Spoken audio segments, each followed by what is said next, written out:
And I think because we felt like, man, we've really been like reading these texts and researching and like learning this Catholic theology. Like a lot of Catholics are poorly catechized, so the church is like super lucky to have us. That was like kind of my attitude. I think maybe Daniel's too.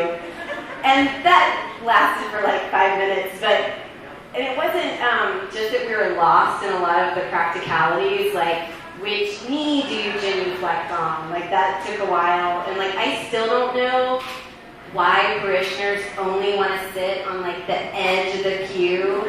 So if you come in with like babies and you're a couple minutes late, they don't just scoot over. They like stand up. And you have to like get by them. You know, it's so awkward. So stuff like that, you know, that's still a mystery. Maybe someone can explain it to me later. But I think our real problem was that we had to develop an appreciation for simple devotion. So we kind of mixed up book knowledge with holiness. That when we had some like intellectual knowledge, but we were like babies in this journey of holiness. And just an example of this, there's, I think the first Mass we went to in Tallahassee, we had joined the church in Waco, but immediately moved, like right after that. So our first real parish was in Tallahassee. It was our first experience of parish life.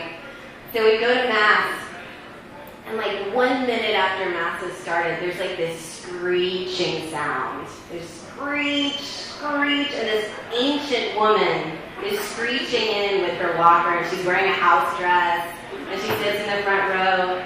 And I don't know if y'all have ever seen the children's book Stregonona, anybody? But she looked just like Stregonona.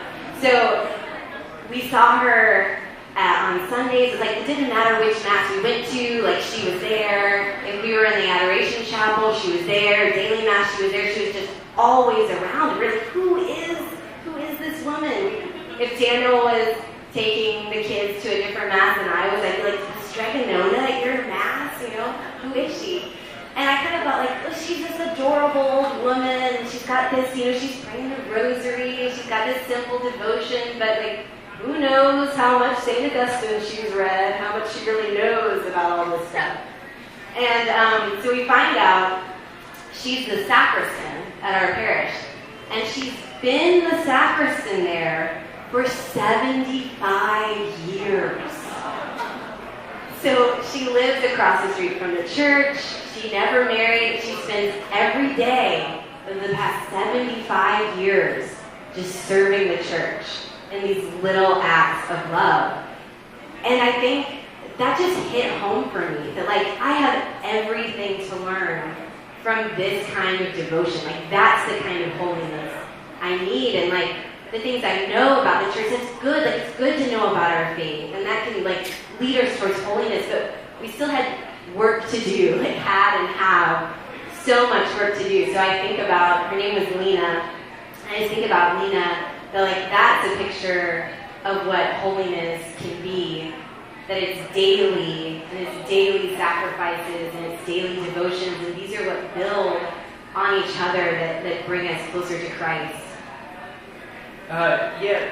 This idea of kind of working at holiness, a lifelong struggle, and we've learned a lot about Lena now, and what a holy woman she was, and how much she worked at this.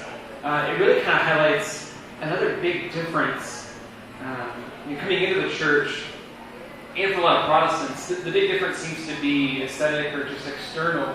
You know, the Mass is different from like a Protestant worship service. Priest wears vestments, and it's kind of just this external difference. But then, of course, I learned more about the theology. That was a big difference that I learned about papacy or whatever it is. But really, it goes so much deeper than that to just the very idea of salvation. You know, what is salvation? And growing up Protestant, one of the big things, just to be clear, I grew up Protestant, like obviously I'm Catholic now, so I think a lot of things that I thought were wrong, but I had a lot of respect for my parents and Protestants that I knew that were great people. So I'm not trying to to bash Protestants or anything. But one of the things that we learned when witnessing to people trying to convert them was the question, are you saved? And so for Protestants, the answer to this question is yes, I've been saved. And so we learned how to kind of, if somebody says this, then you're good. If they say, no, I haven't been saved, and you say, oh, well, here's what you do. Called the Romans Road, kind of these scriptures, wages of sin are death, gift of God's eternal life, kind of go through some of what Paul talked about there. And I think in chapter 10 he says, if you believe in your heart that Jesus is Lord and confess with your mouth that God raised him from the dead, you'll be saved. And we took this as kind of an equation. A, you believe in your heart. B, you confess with your mouth. C, you're saved. Boom, you're good. This is kind of called punctiliary salvation. It's like one point in time where you believed, you confessed, you're saved, you're done. Protestant and Baptist, my group at least, believed in security of believers. There's nothing you can do. You're done, you're saved. That's the end of it. And long before I was Catholic, I instinctively knew something wrong with this. I knew this because I was still sinning. I still wanted to sin. I still sinned. I still had all these problems. And so I knew that I wasn't done yet. And so here's where Catholics answer this question very differently. It's not just, we really have to ask, what is salvation? What are you saved from? And then what are you saved for? And for me growing up, the answer was simple. Oh, I'm saved from hell. I've done something bad. And now I don't have to go to hell because Jesus saved me. That's the end of that. But for Catholics, it's not just that you're not just saved from hell. That's great. You don't have to go to hell, but you're also saved from your sin.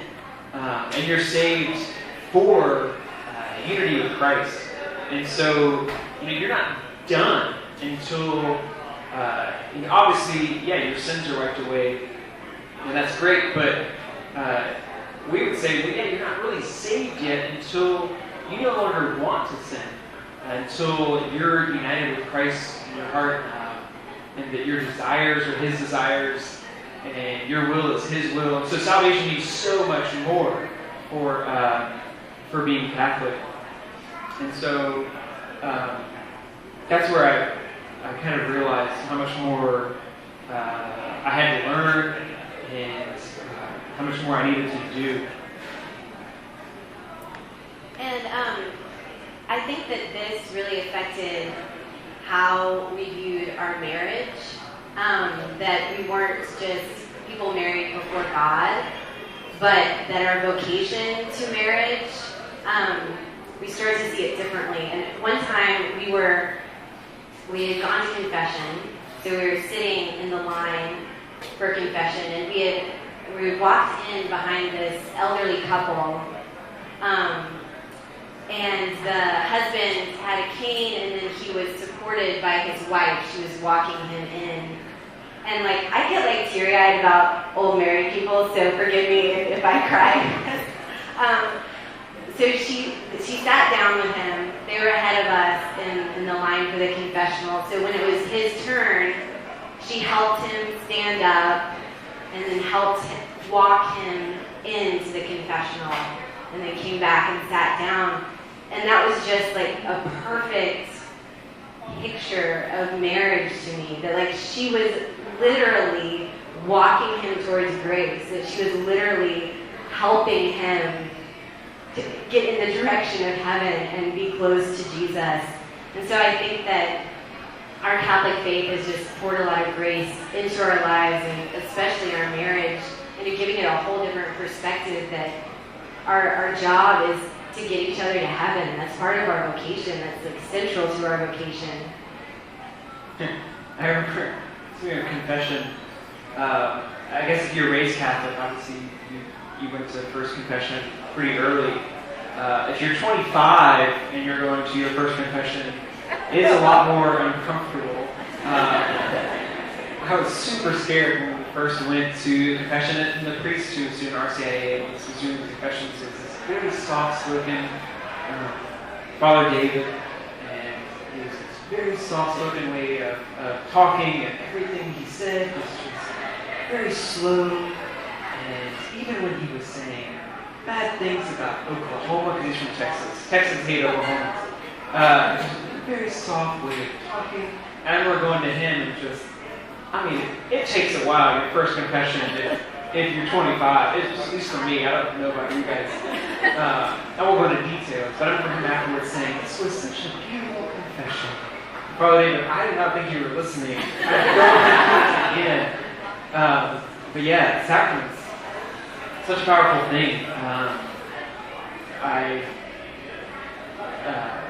Marriage and that sacrament, all of the sacraments, they all have different purposes and different goals, but they all are for our salvation. I'll read real quick. I was the youth director at our parish in Tallahassee, and all the kids knew that I would always read from the catechism, even like long chunks, and so they were always ready for it. This is just a short chunk though. Just that the grace proffers in the sacrament of matrimony is intended to perfect the couple's love and to strengthen their indissoluble unity.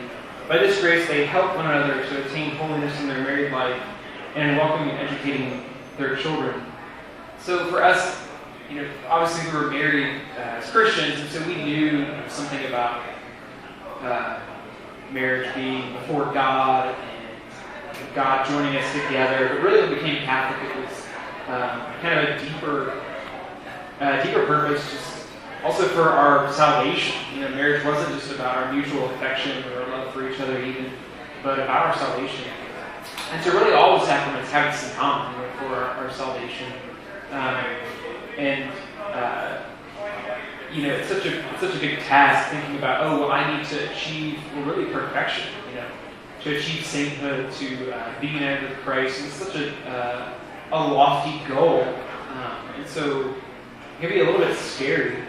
On one hand, it's great because some saints that have gone before us that we know that it's possible and that we can follow them and have them cheering us on. But we also have all these graces the church gives us. And the sacraments, obviously, but even other things that the church is kind of claiming for its own.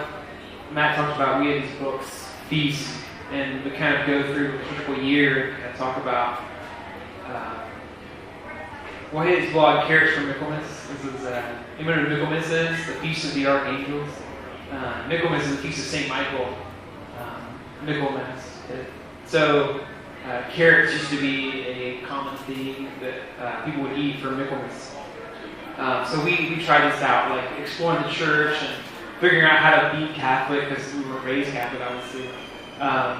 So one of these things was through feasting and through going to the church year. So that's what these books are about. So anyway, part of that can just seem like tradition that's like grown up around the church and not really a big thing, but really it's deeper than that. It's kind of the church redeeming, or it's Christ redeeming time. And so you kind of go through this the liturgical year every year. And as I think I mentioned that this was really eye-opening for me the first time I did it, but it keeps getting deeper the more I do it. And so really this is about even time being replanted. Sometimes people will say, Easter, that was this pagan feast because Easter, the pagan goddess, or Christmas is just on old pagan holidays, something like that. So therefore, it's just the church co-opting this old thing. But really, it's not the church co-opting something old.